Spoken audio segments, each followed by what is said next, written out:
ایک بار تو ایسا ہوا کہ ملک شام سے واپس آ رہے تھے حضرت عمر، ایک گھر کے پاس رک گئے، اس گھر کی عورت جانتی نہیں تھی۔ حضرت عمر اس طرح سے اجنبی لوگوں کو پوچھتے بھی رہتے تھے۔ یہ فوٹو میڈیا اور سوشل میڈیا کا دور بھی نہیں تھا کہ ہر بادشاہ کا روزانہ فوٹو چھپنا لازم ہو، نہیں جانتے تھے، بہت سارے لوگ چہرے سے بھی نہیں واقف ہوتے تھے۔ حضرت عمر رک گئے، اس خاتون سے پوچھا خلیفۃ المسلمین عمر ابن خطاب کے بارے میں جانتی ہو؟ وہ کہتی ہاں جانتی ہوں، بہت اچھا آدمی، لیکن میری اس کو خبر نہیں، میری اس کو خبر نہیں۔ کہا کیوں؟ کہا مجھ تک اس کا غلہ پہنچا نہیں ہے، میرے گھر میں بھی فاقہ ہے۔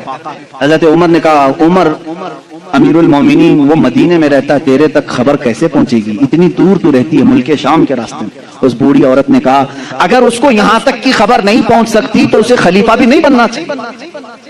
اگر اتنی دور کی کسی غریب کی خبر اس کو نہیں پہنچتی تو اسے خلیفہ بھی نہیں ہونا چاہیے۔ حضرت عمر اس رات اتنا روئے کہ ان کی داڑھی بھیگ گئی۔ سچ کہا اس خاتون نے، گئے بازار سے سامان خرید کر اپنے کندھے پر اٹھا لائے اور اس عورت کے گھر پہنچا ہے۔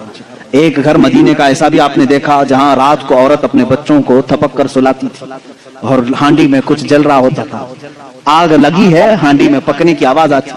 حضرت عمر دیکھ رہے تھے، آواز سن رہے تھے، بچوں کو ماں کہہ رہے سو جاؤ سو جاؤ، بچے کہہ رہے ماں تو روزانہ یہی بول کے سلاتی ہے، 2 دن سے پک رہا ہے، کب پکتا ہے، ہم رات کو بھوکے سو جاتے۔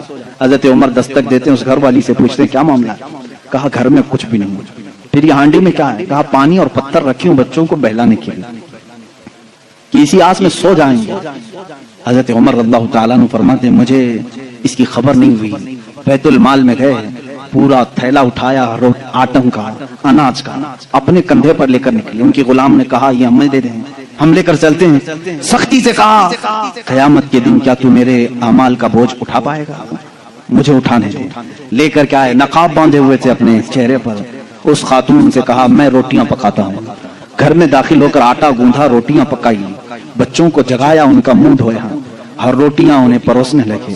وہ خاتون کی آنکھوں میں آنسو آ گئے، کہا تجھ جیسا فرشتہ اللہ نے اتارا ہے، میرے گھر کئی دنوں کے بعد غذا آئی ہے۔ اس خاتون سے حضرت عمر نے پوچھا عمر کے بارے میں تمہارا کیا خیال ہے؟ عمر کے بارے میں تمہارا کیا خیال ہے؟ وہ کہتی ہے بہت نیک ہے، خلیفہ رسول ہے، لیکن کیا کروں مجھ جیسی غریب کی فریاد شاید اس تک نہیں پہنچی۔ اگر میرے بچے بھوکے مر گئے تو میں قیامت کے دن یہ شکایت ضرور کروں گی۔ حضرت عمر ہچکیاں لگ گئیں، زور سے ہچکیاں آ گئیں حضرت عمر کو۔ وہ خاتون کہنے لگی میرے بھائی تجھے کیوں اس بات کا خوف ہے؟ تجھے کیوں اس بات کا ڈر ہے؟ تو کیوں رو رہا ہے؟ حضرت عمر جن کی آنکھیں لال ہو چکی تھی، غم کی وجہ سے بدن پہ کپ کپی تھی، نقاب ہٹایا، اس خاتون کو کہا عمر ابن خطاب میں ہی۔ وہ خاتون مچل گئی اور کہا اے رب ذوالجلال تو گواہ ہو جا، میں عمر کی یہاں پر بھی گواہی دیتا ہوں اور قیامت کے دن بھی گواہی دوں گی کہ اگر کسی غریب کی خبر گیری کوئی کر سکتا ہے تو وہ عمر ابن خطاب ہے۔ 1 سال پورے مدینے میں قحط آ گیا، وہ پورے سال تک حضرت عمر فاروق نے سالن نہیں کھایا، سالن نہیں کھایا، روٹی کو پانی میں بھگوتے تھے، کھاتے تھے۔ لوگ کہتے تھے آپ کیوں نہیں کھا رہے ہیں، آپ خلیفہ ہیں؟ کہتے تھے قحط کا دور ہے، پتہ نہیں کون بھوکا ہے اور کون کھایا ہے، میں اس وقت تک نرم نہیں کھاؤں گا جب تک میری پوری رعایا خوشحال نہ ہو جائے۔ حضرت عمر کا یہ نظام تھا جس کے بعد حالات ایسے ہو گئے، صرف 2.5 سال کے بعد، صرف 2.5 سال کی خلافت کے بعد مدینے کے حالات یہ تھے میرے عزیزو، مدینے والے اپنی زکوٰۃ لے کر باہر آتے تھے، لینے والا کوئی نہیں تھا، زکوٰۃ لینے والا کوئی نہیں، سب زکوٰۃ دینے والے تھے۔ سیدنا عمر ابن خطاب رضی اللہ تعالیٰ عنہ نے اتنا کیپیبل کر دیا تھا، حضرت معاذ بن جبل یمن سے وہاں کا مال غنیمت مدینے میں بھیجتے ہیں حضرت عمر کے پاس کہ مدینے کے غربا اور مساکین میں یہ بانٹ دیں، بہت مال آیا تھا۔ حضرت عمر نے وہ زکوٰۃ کے مال کو حضرت معاذ بن جبل پر یہ کہہ کر کے واپس کر دیا مدینے میں اب کوئی فقیر نہیں رہ گیا، سب زکوٰۃ نکالتے ہیں، اس کا کوئی مستحق نہیں، یمن میں ہی بانٹ دو۔ حضرت معاذ نے پھر دوبارہ بھیجا کہ یمن میں بھی کوئی فقیر باقی نہیں ہے، جو تھے ان کو بانٹنے کے بعد یہ بھیجا گیا ہے۔ حضرت عمر نے وہ مال دور کے کسی ملک بھیجا جہاں فقراء و مساکین تھے۔ یہ نظام عدل اگر کوئی قائم کر سکتا ہے تو وہ عمر ابن خطاب ہے۔